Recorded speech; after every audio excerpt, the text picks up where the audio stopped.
بسم اللہ الرحمن الرحیم۔ حضرت یوسف علیہ السلام عزیز مصر بنے تو لوگ آپ سے بے حد محبت کرنے لگے، یہاں تک کہ مصر کا بادشاہ بھی آپ سے محبت رکھنے لگا اور ہر فیصلے میں آپ کا مشورہ ضرور لیتا۔ پھر اس کے بعد ایسا قحط پڑا کہ ساری دنیا کے لوگوں نے مصر کا رخ کیا۔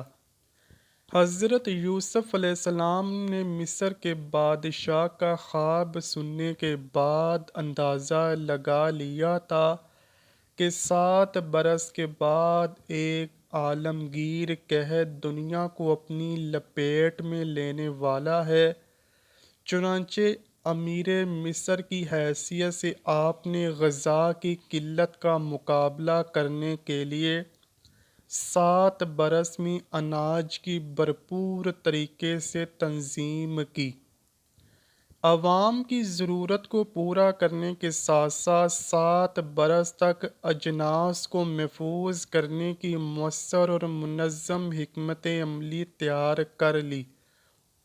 چنانچہ جب قحط نے پوری دنیا کو لپیٹ میں لے لیا تو حضرت یوسف علیہ السلام کی کامیاب حکمت عملی کی وجہ سے صرف مصر میں ہی غذا کی ترسیل برقرار نہیں رہی، بلکہ بہت سے قحط زدہ علاقے غذائی قلت کا مقابلہ کرنے کے لیے حضرت یوسف علیہ السلام کی قیادت میں چلنے والی ریاست مصر سے رجوع کرنے پر مجبور ہو گئے۔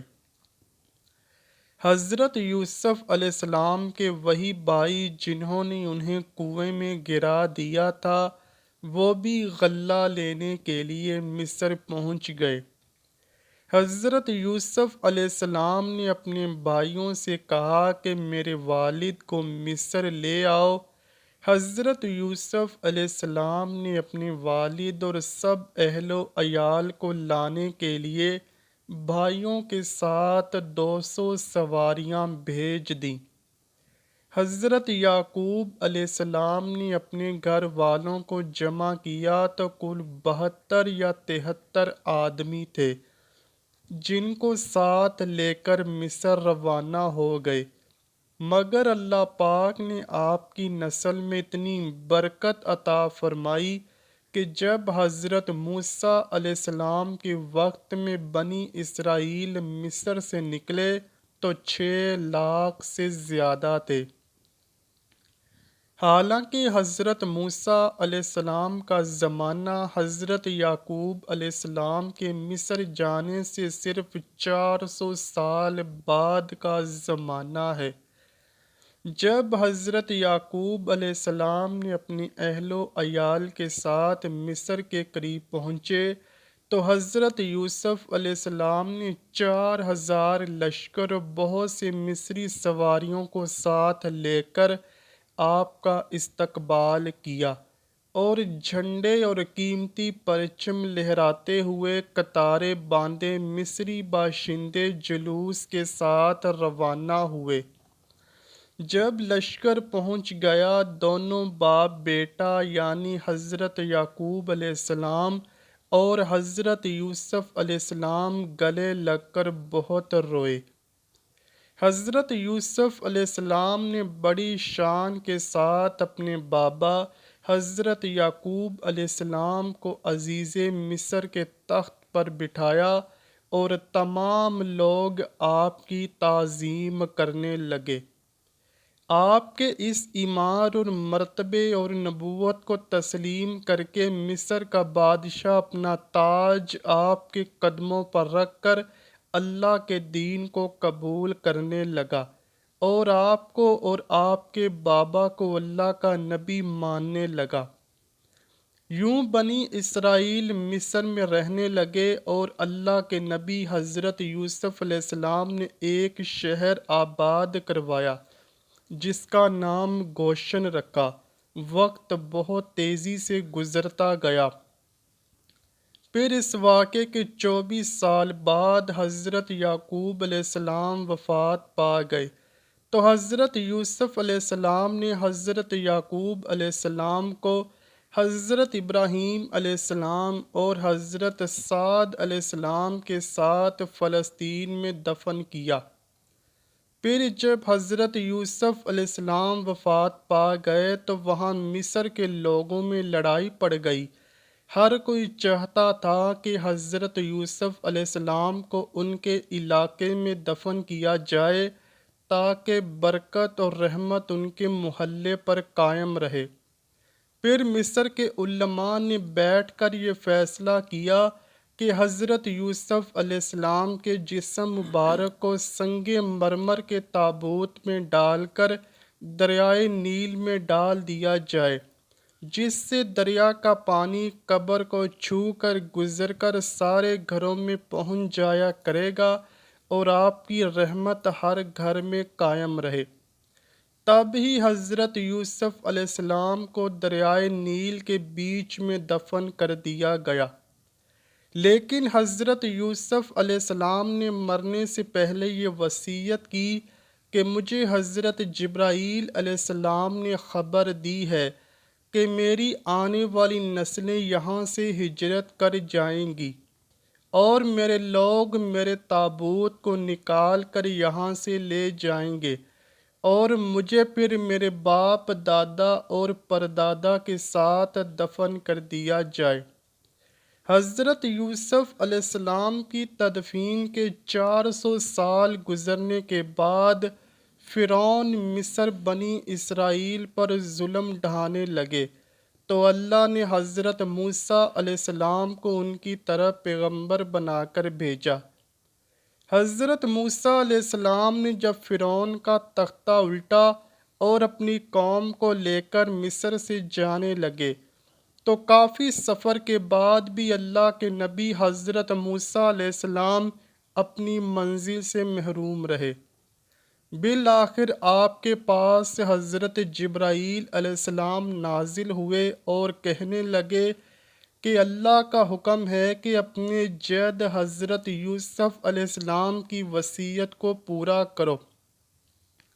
یہاں آپ کو حدیث مبارکہ بیان کرتے ہیں۔ امام ابن ابی حاتم کی ایک حدیث میں ہے کہ نبی کریم صلی اللہ علیہ وآلہ وسلم کسی اعرابی کے ہاں مہمان ہوئے۔ اس نے آپ صلی اللہ علیہ وآلہ وسلم کی بڑی خاطر تواضع کی۔ واپسی میں آپ صلی اللہ علیہ وآلہ وسلم نے فرمایا، کبھی ہم سے مدینے میں بھی مل لینا۔ کچھ دنوں بعد اعرابی آپ صلی اللہ علیہ وآلہ وسلم کے پاس آیا۔ حضور صلی اللہ علیہ وآلہ وسلم نے فرمایا، کچھ چاہیے؟ تو اس نے کہا، ہاں، ایک تو اونٹنی دے دیجئے ماں ہودج کے، اور ایک بکری دیجئے جو دودھ دیتی ہو۔ آپ صلی اللہ علیہ وآلہ وسلم نے فرمایا، افسوس، تو نے بنی اسرائیل کی بڑیا جیسا سوال نہ کیا۔ صحابہ کرام نے پوچھا، وہ واقعہ کیا ہے؟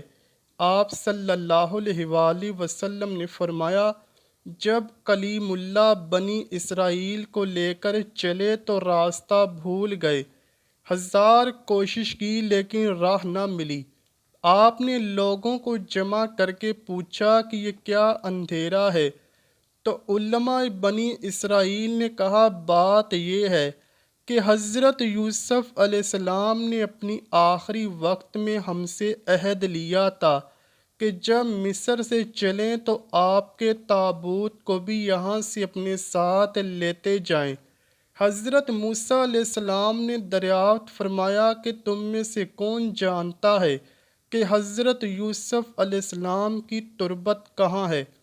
سب نے انکار کر دیا کہ ہم نہیں جانتے، ہم میں ایک بڑیا کے سوا کوئی بھی آپ کی قبر سے واقف نہیں۔ آپ نے اس بڑیا کے پاس آدمی بھیج کر اسے کہلوایا کہ مجھے حضرت یوسف علیہ السلام کی قبر دکھلا۔ بڑیا نے کہا، ہاں دکھلاؤں گی، لیکن پہلے اپنا حق لے لوں۔ حضرت موسیٰ علیہ السلام نے کہا تو کیا چاہتی ہے؟ اس نے کہا جنت میں آپ کا ساتھ مجھے میسر ہو۔ آپ علیہ السلام پر اس کا یہ سوال بہت بھاری پڑا۔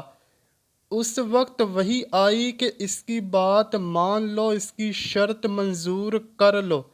اب وہ آپ کو ایک جھیل کے پاس لے گئی جس کے پانی کا رنگ بھی متغیر ہو گیا تھا، اور کہا کہ اس کا پانی نکال ڈالو۔ جب پانی نکال دیا گیا اور زمین نظر آنے لگی تو کہا اب یہاں کھودو۔ کھودنا شروع کیا تو قبر ظاہر ہو گئی، تابوت ساتھ رکھ لیا۔ اب چلنے لگے تو راستہ صاف نظر آنے لگا اور سیدھی راہ لگ گئی۔ جو آپ کا تابوت تھا وہ سنگ مرمر کا بنا ہوا تھا، اور اس کو حضرت موسیٰ علیہ السلام فلسطین لے گئے۔ آپ نے تابوت یوسف اپنے ساتھ اٹھا لیا۔ کہا گیا کہ خود آپ نے ہی اسے اٹھایا تھا، اور حضرت اسحاق علیہ السلام اور حضرت یعقوب علیہ السلام کے برابر لا کر ان کو دفن کر دیا۔ سبحان اللہ! اللہ پاک نے کیسے حیران کن طور پر 400 سال حضرت یوسف علیہ السلام کی قبر کو پوشیدہ رکھا، اور پھر حضرت موسیٰ علیہ السلام ان کے تابوت کو مصر سے فلسطین لے گئے۔ خیر، حضور اکرم صلی اللہ علیہ وآلہ وسلم نے اس اعرابی کو فرمایا کہ مجھے تو شک تھا کہیں تم نہ کہہ دو کہ یا رسول اللہ صلی اللہ علیہ وآلہ وسلم، میں آپ کا ساتھ چاہتا ہوں، جنت میں آپ کے ساتھ رہوں۔ یہ واقعہ مسند بزار سورہ غافر کی تفسیر اور اس کے علاوہ تفسیر ابن کثیر میں بھی اس واقعے مستند حوالہ جات سے بیان کیا گیا ہے۔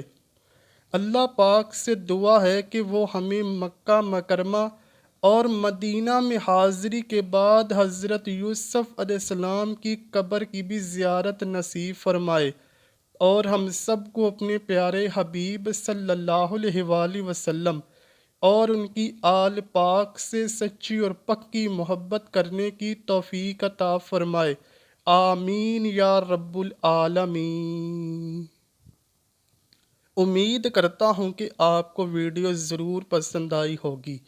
اگر ویڈیو پسند آئی ہے تو ویڈیو کو لائک کیجئے، شیئر کیجئے، اور چینل کو لازمی سبسکرائب کیجئے۔ کمنٹ سیکشن میں اپنی رائے کا اظہار بھی ضرور کیجئے گا۔ ملتے ہیں اگلی ویڈیو میں، تب تک کے لیے اللہ حافظ۔